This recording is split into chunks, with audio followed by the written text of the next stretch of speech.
This is the entire story of Catnap, going from before he was even a living, breathing toy, all the way to his eventual death by the prototype. And by the end of this video, you'll know everything there is to learn about Catnap, what he's done, why he existed, and how he even possesses the traits he has now. So, with that being said, let's look at the entire story of Catnap. Declining profits, failed experiments, and disobedient employees. This was the current state of PlayTime Co. Harley Sawyer, an executive at PlayTime Co., proposed a solution to the declining profits, and everything else would soon fall into place with the right amount of time, effort, and planning. The Bigger Bodies initiative was set in motion soon after its suggestion, and it led to the creation of the Game Station. This was built so PlayTime Co. could test the orphans that they had living at their on-site orphanage, having them complete a series of mini-games to test the child's reaction time, cognitive skills, physical abilities, and everything in between. If the orphans yielded good results, then they would be sent back to Playcare to inhale the red smoke while they slept to be soon turned into their designated toy. But there was one side effect regarding the experiment. After an orphan was turned into a toy, they would have no recollection of their identity before they were turned into a toy. But they would be able to remember certain locations that looked familiar or that they felt comfortable in. And we'll soon learn that some orphans would remember some other things. In the span of a year, the company got pretty good at the experiments, to the point where they had created multiple experiments that were assigned different and very important roles in the factory. Huggy Wuggy was the factory security, Mommy Longlegs was in charge of the game station, but the company still needed a toy to be in charge of Home Sweet Home, the resting place for all orphan children. And they needed a toy that made sure not only the children fall asleep, but make sure that they can effectively inhale the red smoke for easy experimentation. And so the list began to be made for the potential orphans that could take the role of the bigger body version of Catnap, the future overseer of Home Sweet Home. These kids all had a near perfect score in the game station, making them all great choices, all of them including a kid who attacked Kissy Missy. After defeating Catnap through the prototype and moving the red smoke over to the left tube in the gas production zone, we meet up with Poppy and she begins to praise us for everything that we've done. She then says that we deserve to know the truth of what happened to PlayTime Co. and presents a tape to us that they like to call the Hour of Joy. And after watching this, Kissy Missy comes through the large door on the left and helps bring us down to the bottom of the room via an elevator. And Poppy lets Kissy Missy know that we'll send the lift back up to her once we reach the bottom. But as we're going down, all we can hear is Kissy Missy screaming and stomping around, with Poppy trying her absolute best to get back to her. All right, once we hit the ground, we need to be cautious. There's something... What? What's she doing? No! No! We're coming! Just hold on! Come on, go faster! Kissy! And with that, the chapter ends. But who could have attacked Kissy Missy? Why did they do it? And how will this change things moving forward? Well, I have 3 theories for what could have happened to her. But let's start with the least likely. When Kissy Missy is first being attacked, listen to the very first noise she makes. Sound familiar? Well, this is actually the exact same noise Huggy Wuggy makes when he jump scares us.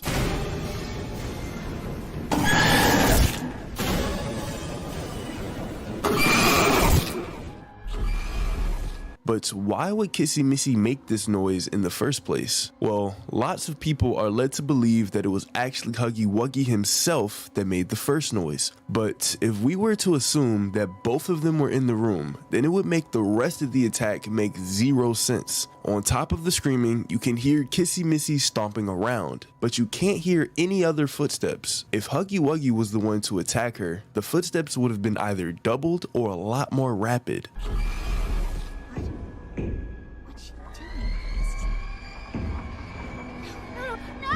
Plus, how would Huggy Wuggy even have gotten there in the first place? And why would he immediately attack Kissy Missy? I can somewhat understand the second part, as the reason he attacked us in the first chapter is likely just because he was starving. This is because before the Hour of Joy happened, Huggy Wuggy was said to be very obedient with the staff and normally didn't lash out. But things started to slowly take a turn for the worse once Huggy Wuggy started to be influenced by the prototype. And so he ended up only being hostile when provoked to being a relentless killer. But what about him actually being alive in the first place? During the end of chapter 1, we can clearly see Huggy Wuggy falling deep into the depths of Playtime Co. And the only chance he could have had at surviving is if he landed in a large body of water. Now, we're seen to be navigating through bodies of water throughout chapter 3, but it's highly unlikely that this was enough to break Huggy Wuggy's fall. Plus, I don't think the water that we see in chapter 3 is right below Poppy's walkway. But who else could have attacked Kissy Missy? Now, everyone's instinctive answer for the attack is the prototype, but we actually have nothing proving this. It's been shown that the prototype will only become involved with a toy who is either already dead or is on the verge of death. And if he were to not stick by this, it would completely change why the prototype is keeping himself hidden as much as possible in the first place. But it is possible that the prototype had some type of involvement with the attack. And for this, we have to go all the way back to the playhouse. After we find Dog Day in one of the jail cells, he starts to tell us how he got in this position, and during his dialogue, he says this. We tried to fight it. The prototype's control.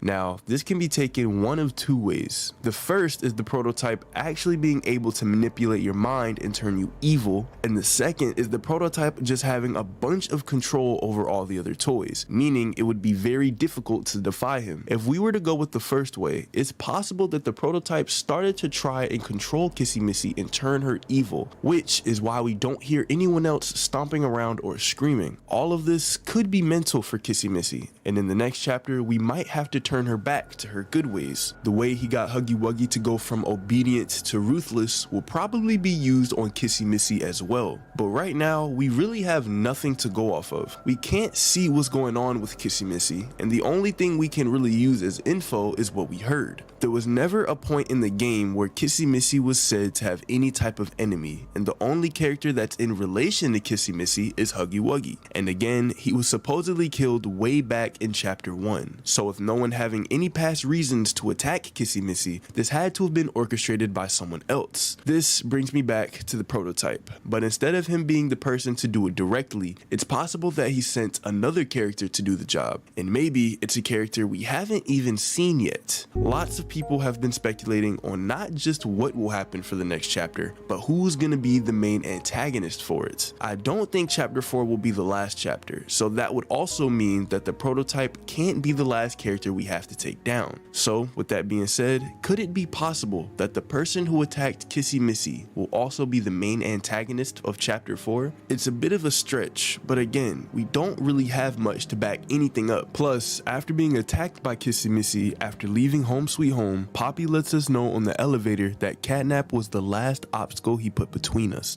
Catnap is coming. He's the final obstacle the prototype has placed against us. Can't stay here.